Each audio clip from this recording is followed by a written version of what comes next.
captivated us with his spinning top ending to the movie Inception, Mark had us guessing and groaning at his did they, didn't they ending to his gospel. Did the women really run away and never tell anyone at all? And if they didn't tell anyone, then how come Mark knows the story? And if they did tell, is Mark lying? I mean, Matthew and Luke didn't like this ambiguity, and though they borrowed heavily from Mark's manuscript to write their own, they did not keep his equivocal ending. And about 100 years after Mark wrote, a religious scribe sided with Matthew and Luke and tacked an extra 12 verses onto Mark's original ending. But I love the way Mark's gospel takes us right to the moment when the women are faced with resurrection and leaves us wondering, what happens? What happens now?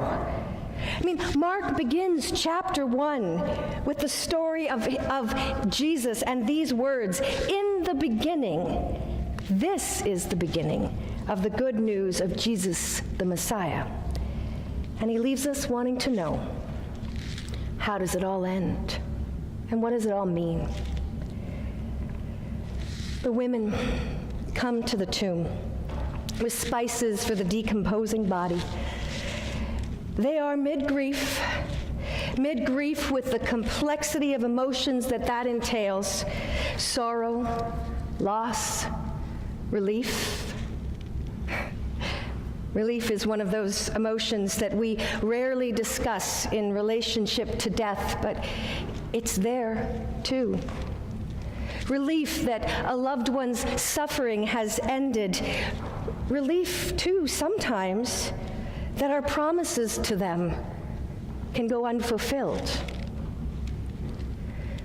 Caught up in the headiness of the civil rights movement, 2 white students agreed to meet a black colleague and take him to an all-white church one Sunday morning. And when the black student failed to show up at the designated rendezvous spot, there was palpable relief in the white boys' hearts. True, it was the young black man who was taking the greatest risk, but they knew their role would not go unpunished. And they breathed a little easier, knowing that they didn't have to make good on their promise. Imagine their surprise when they got home and were told that the black colleague was waiting for them on the front steps of the all-white church. There is a dash of relief in the women that morning. As they make their way to the tomb, we were willing to follow this crazy man from Nazareth to our death, so caught up in his dream of a peaceable kingdom that we actually believed that our lives could change the world. What were we thinking? Better to lay that dangerous dream in the tomb with the dreamer.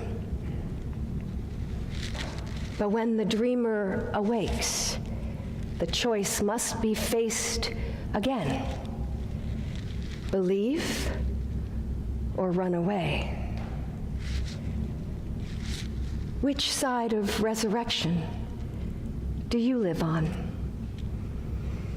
If I'm honest, I have to admit that I am more comfortable with Good Friday than Easter Sunday. It's easy to believe in a world where love is crucified. Just this week alone, I learned that friends who've been married 35 years are calling it quits.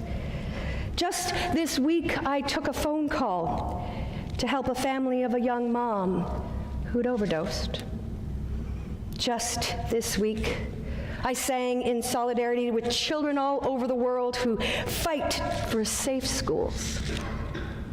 And I read about how giraffes have quietly slipped onto the endangered species list while the Canadian government doesn't plan to meet its 2020 carbon emissions goals. Good Friday.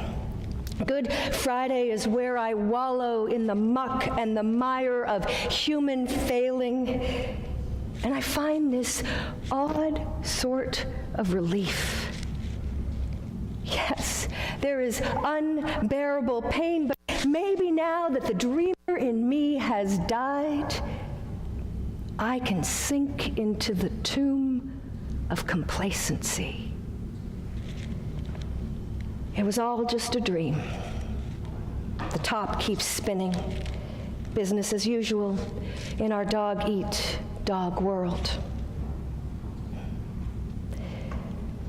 The first year that I preached here at Windermere, I found this story that was told by Bill Self about a World War II submarine that had gotten wedged into the bottom of the New York City harbor. Electricity and power had gone out, oxygen was running out, and the vessel was quickly turning into a steel tomb for the sailors.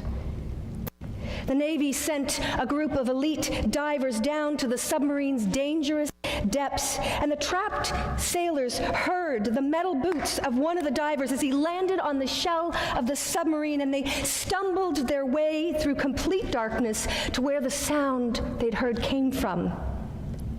And then they banged on the hull in Morse code. "Is there any hope?"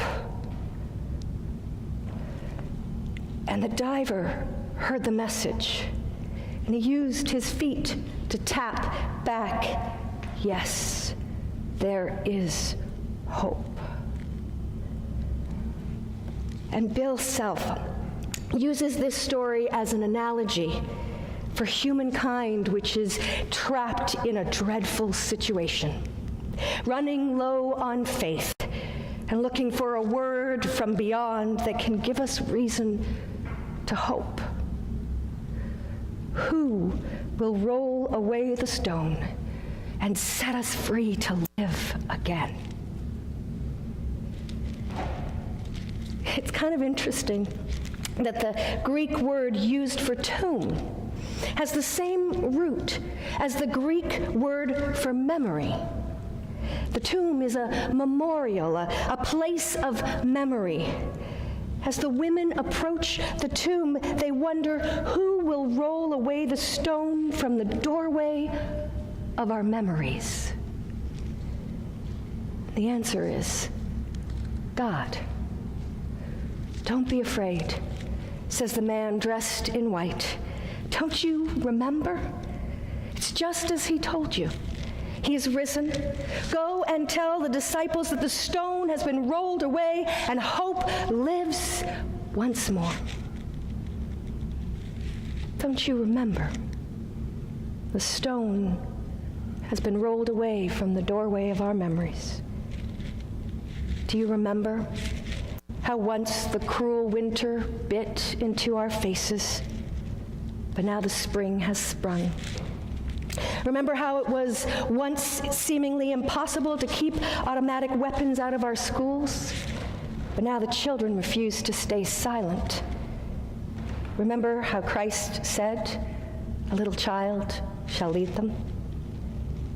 Remember how once our church elders stood on this very spot in the rubble of a church destroyed by a storm before God led them to rebuild? Remember how a terrified, bone-weary group of disciples huddled in a locked room for days before following God into a movement of love that would change the world forever? Remember how Martin Luther King stood up at the march on Selma and said, "How long will justice be crucified and truth bear it? I came to say to you this afternoon, however difficult the moment, however frustrating the hour, it will not be long, because the truth-crushed world will rise again. How long? Not long, because no lie can live forever. How long? Not long, because you shall reap what you sow. How long? Not long, because the arc of the moral universe is long, but it bends towards justice.